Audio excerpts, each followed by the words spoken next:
Poor Michelle Obama is sad that not enough people care about black women complaining about how difficult it is being a black woman in America in 2025. We don't articulate as black women our pain because it's almost like nobody ever gave us permission to do that. They never articulate it. They never talk about it, really, because where did the angry black woman stereotype come from, which even has its own Wikipedia page, which describes it as a derogatory racial stereotype of black American women as pugnacious, poorly mannered, and aggressive? Well, how did people come up with such an idea? The question. Mr. Vice President, I'm speaking. I'm speaking. Okay. Okay. And does anyone care? No. Yeah, there's that. They care. If we knew, I think we would care.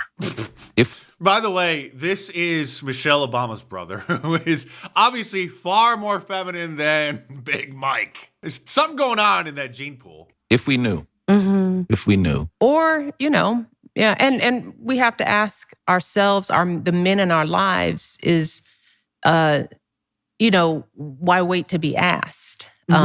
It seems like what we go through is pretty obvious. I mean, maybe we're not complaining, but we're actually living life out loud, Big Mike's podcast is such a failure that he has 135,000 subscribers on YouTube, despite being the most famous black woman in the world. Another hilarious failure of an attempted astroturfed podcast that the mainstream media couldn't even dupe the mentally enslaved masses into thinking was good is Meghan Markle's Confessions of a Female Founder, where she interviews women who started businesses as if she did herself. And that's after her failed Netflix cooking show, which was filmed at a rental property. And she can't get any big name guests on her show.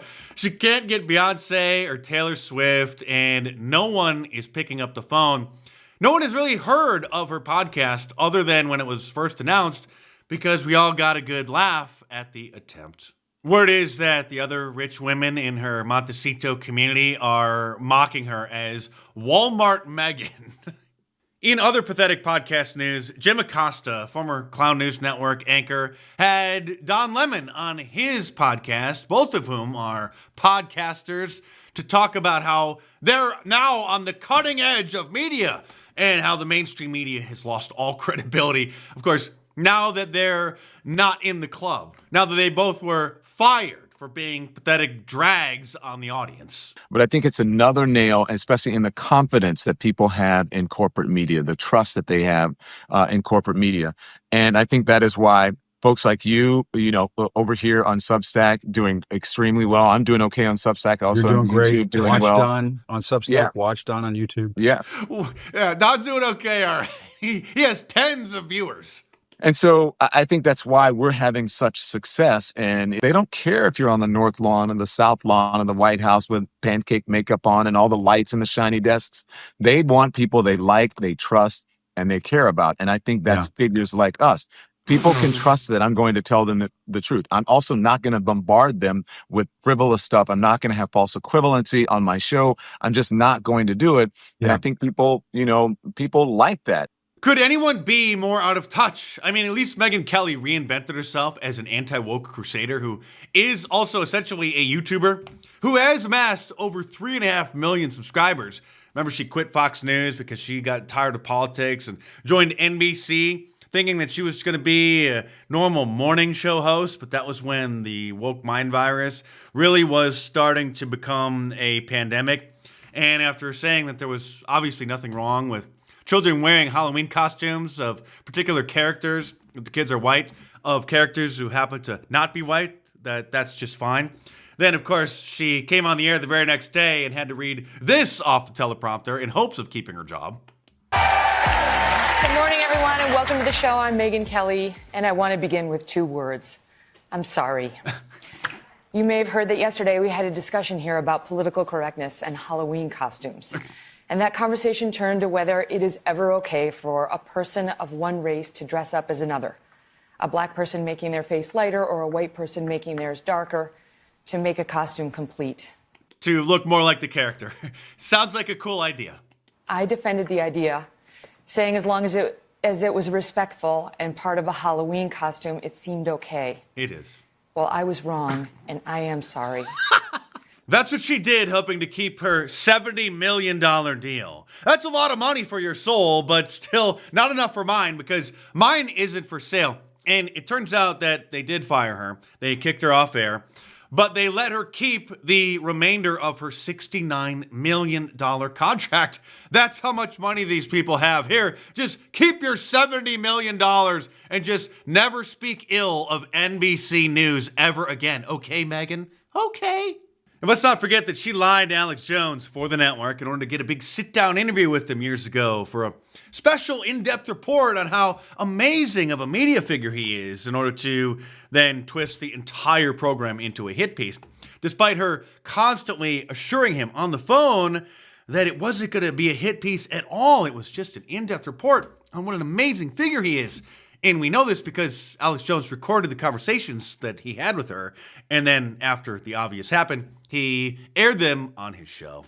She still hasn't apologized for that, by the way. These people will do anything that the network tells them to do in order to keep riding on that gravy train, because they literally make more money in one day than many Americans make in a year. I'm not kidding. These people make, many of them, $50,000 per show. Not Jake Tapeworm, but like the main lead anchors. Of course, Megyn Kelly making $69 million over 5 years. You do the math.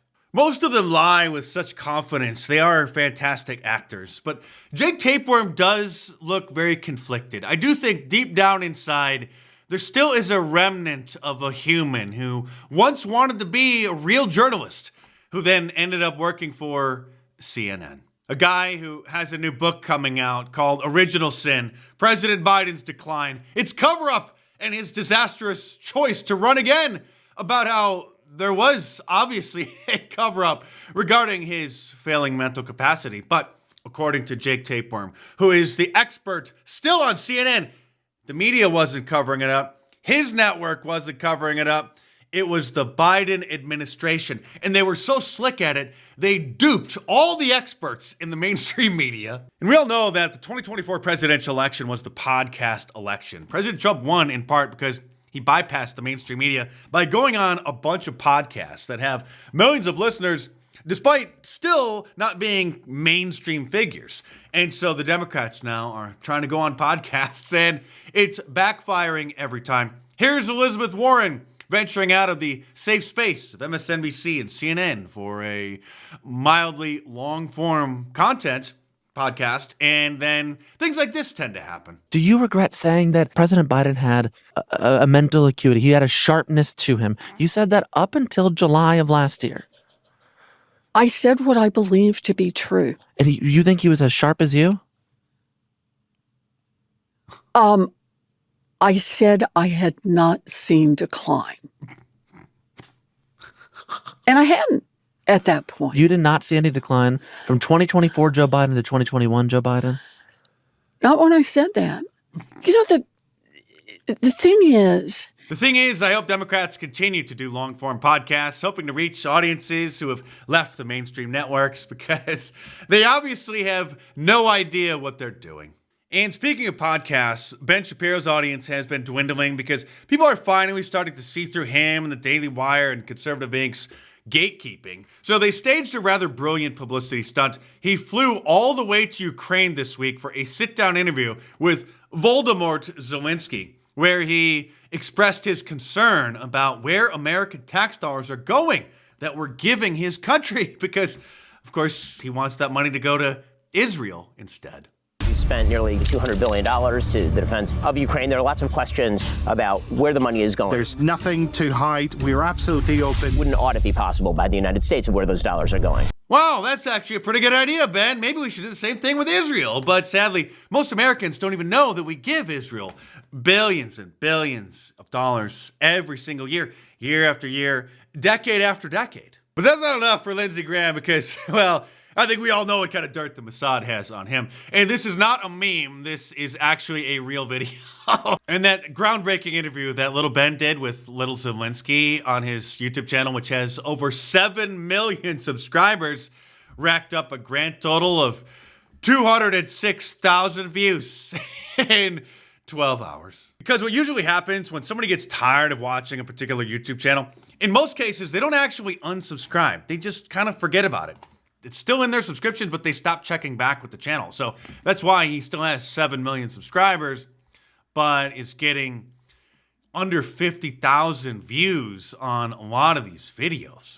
35,000. Me, on the other hand, I'm just a guy with a laptop and a YouTube channel. Gets about 250,000 views per video. So thanks for watching. Subscribe to my channel if you're new here and check back on a regular basis. And by the way, I have a new shirt on markdice.com. I'm working on some other new designs as well. They'll be up soon.